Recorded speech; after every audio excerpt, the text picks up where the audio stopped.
नमस्कार। आज हम बात करने वाले हैं दो ऐसे क्रिमिनल केसेस की। मतलब देखने में तो ये बिल्कुल अलग लगते हैं, लेकिन अंदर से ये एक बहुत ही गहरे और कह सकते हैं भयानक राज से जुड़े हैं। तो चलिए शुरू करते हैं और देखते हैं क्या है ये पूरा मामला। और यही सवाल इस पूरी कहानी का सेंटर पॉइंट है। सोचिए जरा, एक ऐसा सवाल जिसने सीआईडी को भी हिला कर रख दिया। और यही सवाल हमें सीधे कहानी की पहली पहेली में खींच कर ले जाता है। अब देखिए, कहानी ना दो अलग अलग पटरियों पर एक साथ दौड़ना शुरू करती है। एक तरफ तो एक कातिल है जो जेल में बंद होकर मर्डर करने का दावा कर रहा है, और दूसरी तरफ एक फैंटम सर्जन जो बिना कोई निशान छोड़े लोगों के शरीर से अंग निकाल रहा है। तो यहां पर असली कंफ्यूजन शुरू होता है। मतलब एक ही मर्डर के दो कातिल, ये कैसे हो सकता है? खास तौर पर तब जब उनमें से एक पिछले 15 सालों से जेल में है और उधर वो दूसरा मामला, कोई इन गरीब बेचारे लोगों को आखिर क्यों मार रहा है? साफ है, सीआईडी के लिए ये दोनों ही केस एक बहुत बड़ा सरदर्द बन गए थे। लेकिन जैसे जैसे सीआईडी की इन्वेस्टिगेशन आगे बढ़ती है ना, उन्हें इन दोनों बिल्कुल अलग दिखने वाले मामलों के बीच एक शॉकिंग कनेक्शन मिलना शुरू होता है। एक ऐसा गहरा राज जो इन दोनों पहेलियों को एक धागे में पिरो देता है। और यहीं से ना छोटे छोटे सुराग मिलकर एक बड़ी तस्वीर बनाने लगते हैं। सोचिए, एक डरा हुआ गवाह, जानवी का मरते वक्त एक बुकशेल्फ की तरफ किया गया इशारा, एक छिपा हुआ नोट और फिर उस ईमेल में मिला वो वीडियो। ये सब सुराग एक एक करके उस सच्चाई की परतें खोल रहे थे जो ना जाने कितने सालों से दबी हुई थी। और वो सच्चाई क्या थी? वो थी ऑर्गन ट्रैफिकिंग का एक घिनौना रैकेट। जी हां, वो जो फैंटम सर्जन था, वो असल में समाज के सबसे कमजोर लोगों को अपना शिकार बना रहा था। और यही वो राज था जिसकी वजह से जानवी को अपनी जान गंवानी पड़ी। क्यों? क्योंकि वो इस पूरे रैकेट का पर्दाफाश करने वाली थी। तो लीजिए, पहला केस तो सॉल्व हो गया। पता चलता है कि जानवी का पति वासु बेगुनाह था। असली कातिल एक करप्ट पुलिस इंस्पेक्टर और एक डॉक्टर। जानवी को सिर्फ इसलिए मार दिया गया क्योंकि उसने उनके इस काले कारोबार का सच जानने की हिम्मत की थी। लेकिन कहानी यहां खत्म नहीं होती, बल्कि यहां से तो कहानी में आता है सबसे बड़ा ट्विस्ट। अगर असली कातिल पकड़े जा चुके हैं, तो फिर सवाल ये उठता है कि 15 साल से जेल में बंद सीरियल किलर भार्गव ने उसने ये खून का इल्जाम अपने सिर पर लिया ही क्यों? उसका असली मकसद क्या था? बस यहीं से असली खेल की शुरुआत होती है। तो अब पूरा का पूरा फोकस शिफ्ट हो जाता है भार्गव पर। उसका वो कन्फेशन, वो कोई गलती नहीं थी। नहीं, वो तो एक बहुत बड़ी, बहुत ही शातिर साजिश का हिस्सा था।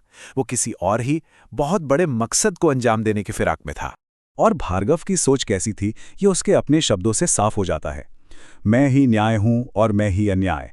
ये मुझ पर ही शुरू हुआ है और मुझ पर ही खत्म होगा। मतलब वो खुद को कानून से भी ऊपर समझता था। उसका मानना था कि सही क्या है, गलत क्या है, इसका फैसला सिर्फ वही करेगा।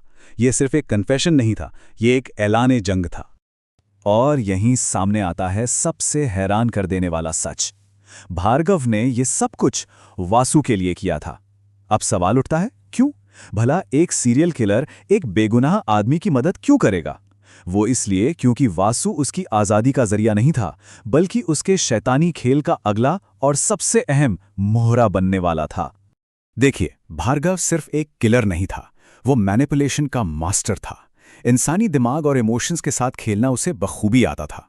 जेल की सलाखों के पीछे बैठे बैठे उसने एक ऐसा जाल बुना जिसमें वासु जैसा एक बेकसूर और टूटा हुआ इंसान बहुत आसानी से फंस गया।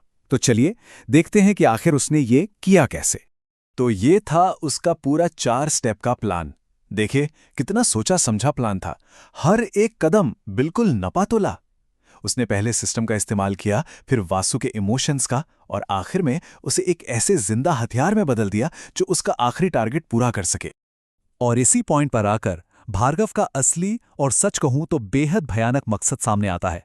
वो कोई आम सीरियल किलर नहीं था जो बस यूं ही कत्ल करता हो। नहीं, उसका तो एक मिशन था, एक अजीबोगरीब मिशन। 12 अलग अलग राशियों की औरतों को मारकर मोक्ष हासिल करना। और उसके लिस्ट में आखिरी नाम था जज कल्पना का। तो अब कहानी अपने क्लाइमेक्स पर पहुंच चुकी है।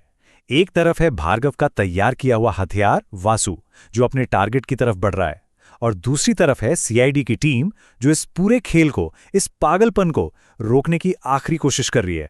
वासु, जिसके दिमाग में ये बात भर दी गई है कि जज कल्पना ही उसकी पत्नी की असली कातिल है, अब बदला लेने के लिए पूरी तरह तैयार है। वो भार्गव की 15 साल पुरानी इस खूनी कहानी का आखिरी पन्ना लिखने से बस कुछ ही पल दूर है।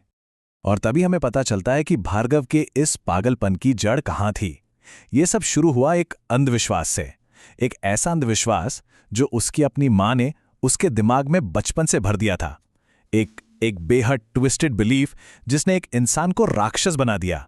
लेकिन कहते हैं ना, नफरत चाहे कितनी भी ताकतवर हो, जीत हमेशा प्यार की होती है। और यहां भी वही हुआ। जानवी का प्यार उसकी मौत के सालों बाद भी एक वीडियो मैसेज के जरिए वासु को गलत रास्ते पर जाने से रोक लेता है।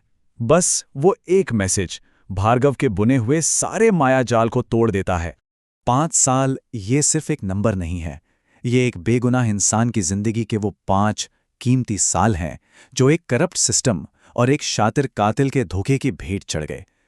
इस पूरी कहानी में जो सबसे बड़ा नुकसान हुआ वो यही था, एक इंसान के जीवन के 5 साल।